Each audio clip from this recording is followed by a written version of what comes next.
Assalamualaikum warahmatullahi wabarakatuh. Kami dari kelompok 7 ingin mempresentasikan hasil diskusi kami yang bertema menentukan analisis menyusun pembahasan hasil penelitian, kesimpulan, dan rekomendasi. Saya sendiri, Rika Dewiana. Saya Puji Lestari. Dan saya Rismawandia Wandeng Asing. Pertama, menentukan analisis. Analisis adalah penyelidikan terhadap sesuatu peristiwa, bisa juga merupakan penyelidikan terhadap karangan atau terhadap perbuatan. Analisis bertujuan untuk mengetahui keadaan yang sebenarnya dari sebab yang ada. Dalam hal penelitian, analisis adalah langkah yang ditempuh setelah data penelitian terkumpul. Berikut ini beberapa langkah dalam menganalisis data sebagai berikut. Pertama, pengumpulan data. Kedua, langkah penyuntingan. Ketiga, tahap pengkodean. Keempat, pengujian. Kelima, mendeskripsikan data. Keenam, pengujian hipotesis. Yang kedua, menyusun pembahasan hasil penelitian. Hasil penelitian dapat disajikan dalam bentuk daftar atau tabel, grafik, foto, atau bentuk penyajian data yang lain dan ditempatkan sedekat-dekatnya.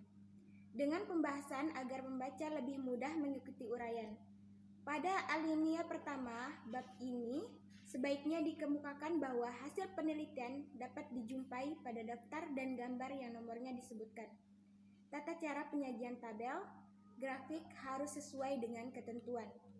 Sebelum menyampaikan hasil penelitian, sebaiknya diberikan uraian tentang apa yang sudah dikerjakan sampai diperoleh hasil tersebut. Dalam hal ada penelitian pendahuluan yang dicantumkan pada bab ini adalah ringkasan hasilnya saja, sedangkan prosesnya dituliskan pada lampiran. Pembahasan.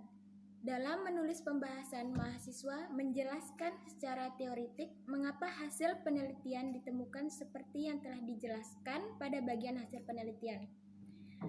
Penjelasan harus dibuat baik pada hasil penelitian yang sesuai dengan hipotesa maupun yang tidak sesuai. Dalam menuliskan pembahasan, mahasiswa juga menerangkan persamaan dan perbedaan hasil penelitian dengan penelitian-penelitian terdahulu. Pada aspek teoritis, perlu dijelaskan dan dibandingkan antara premis-premis yang sudah digunakan untuk membangun hipotesa dengan kenyataan empiris yang ditemukan dalam penelitian. Pembahasan hasil penelitian menjadi lebih penting manakala hipotesis penelitian yang diajukan tidak terbukti atau ditolak. Banyak faktor yang menyebabkan sebuah hipotesis ditolak. Pertama, faktor non-metodologis, seperti adanya intervensi variabel lain sehingga menghasilkan kesimpulan yang berbeda dengan hipotesis yang diajukan. Kedua, karena kesalahan metodologis, misalnya instrumen yang digunakan tidak sahih atau kurang reliabel. Dalam pembahasan perlu diuraikan lebih lanjut letak ketidaksempurnaan instrumen yang digunakan. Pembahasan hasil penelitian juga bertujuan untuk menjelaskan perihal modifikasi teori atau menyusun teori baru. Hal ini penting jika penelitian dilakukan bermaksud menelaah teori, jika teori yang dikaji ditolak sebagian.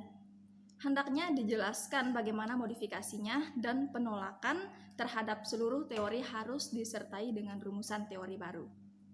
Tujuan pembahasan adalah: pertama, menjawab masalah penelitian atau menunjukkan bagaimana tujuan penelitian dicapai. Kedua, menafsirkan penemuan-penemuan penelitian. Ketiga, mengintegrasikan temuan penelitian ke dalam kumpulan pengetahuan yang pas. Keempat, memodifikasi teori yang ada atau menyusun teori baru. Dan yang kelima, menjelaskan implikasi lain dari hasil penelitian termasuk keterbatasan penelitian dan kemungkinan dilakukan penelitian lanjutan sebagai konfirmasi atau yang bersifat memperdalam. Ada pula contoh penelitiannya yang berjudul Strategi Pemasaran Perusahaan Jasa dalam Meningkatkan Jumlah Konsumen.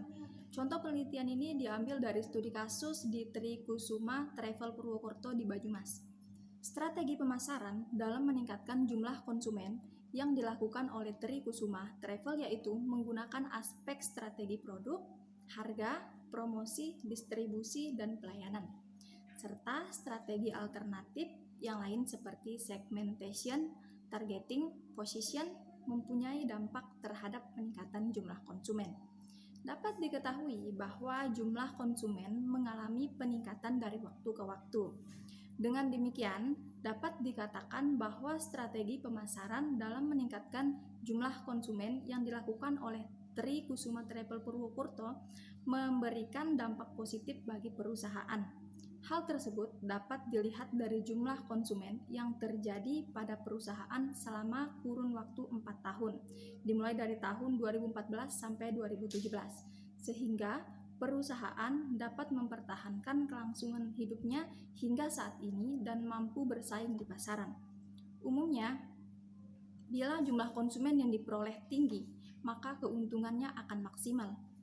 Hal ini menunjukkan bahwa setiap perusahaan dituntut untuk bisa meningkatkan jumlah konsumen seoptimal mungkin dalam rangka mencari keuntungan yang setinggi-tingginya. Keuntungan yang tinggi inilah yang selalu didambakan oleh setiap perusahaan. Skripsi Saudari Aprianti yang berjudul Strategi Pemasaran Peping Blok Perspektif Ekonomi Islam di UD Surya Tegal Cilongok dalam penelitian Saudari Aprianti mempunyai persamaan dengan penelitian yang penulis lakukan, yaitu sama-sama membahas tentang strategi pemasaran. Akan tetapi mempunyai perbedaan pada tempat penelitian. Saudari Aprianti di UD Surya Tegal Cilongok Banyumas, sedangkan penulis di perusahaan jasa Tri Kusuma Travel Purwokerto. Berdasarkan hasil penelitian dan buku yang relevan tersebut, dapat disimpulkan bahwa ada persamaan terhadap penelitian ini, yaitu sama-sama membahas tentang strategi pemasaran. Adapun perbedaannya bahwa penelitian ini lebih fokus pada strategi pemasaran perusahaan jasa dalam meningkatkan jumlah konsumen di perusahaan jasa Tri Kusuma Travel Purwokerto. Kesimpulan dan rekomendasi. Kesimpulannya adalah rangkaian akhir dari bab yang telah disusun dari karya tulis, di mana penulis memberikan kesimpulan dari semua apa yang dibahas, sehingga poin-poin yang dibahas lebih tepat sasaran dan berguna. Cara membuat kesimpulan yang baik adalah dengan memperhatikan teks yang telah dibuat secara cermat, menulis detail data dan informasi yang paling penting dari tulisan, dan terakhir adalah membuat simpulan dari apa yang telah dicatat pada informasi dan data dari tulisan yang telah dibuat. Saran atau rekomendasi.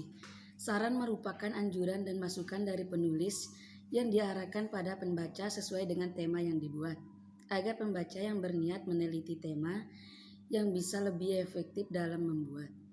Hal-hal yang perlu diperhatikan dalam membuat saran yaitu, yang pertama memberikan referensi, yang kedua memberikan anjuran, dan yang ketiga jumlah kata.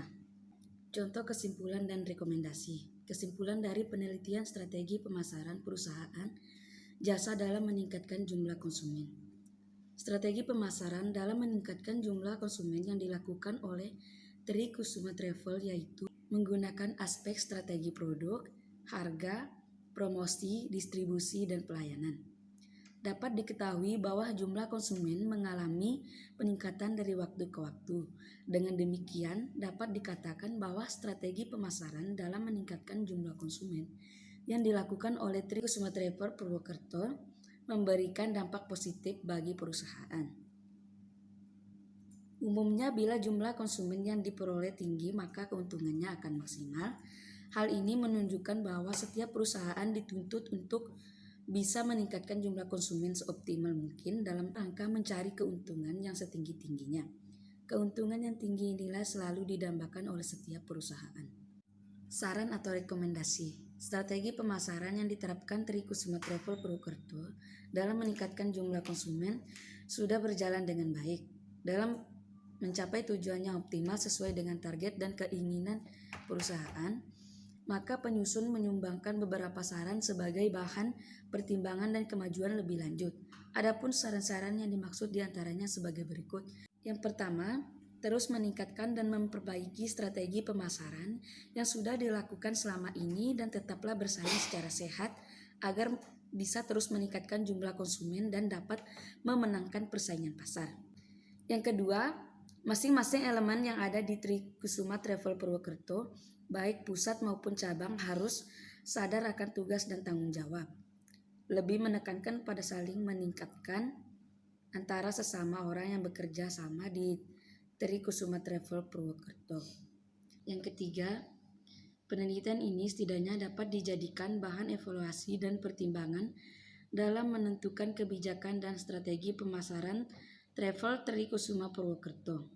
Selain itu juga dapat meningkatkan pelayanan terhadap konsumen dan terus menciptakan produk dan pelayanan yang berkualitas dan memiliki ciri khas tersendiri dibandingkan dengan pesaing. Mungkin itu saja yang dapat kami sampaikan. Kurang lebihnya mohon maaf. Wabillahi taufiq wal hidayah. Wassalamualaikum warahmatullahi wabarakatuh.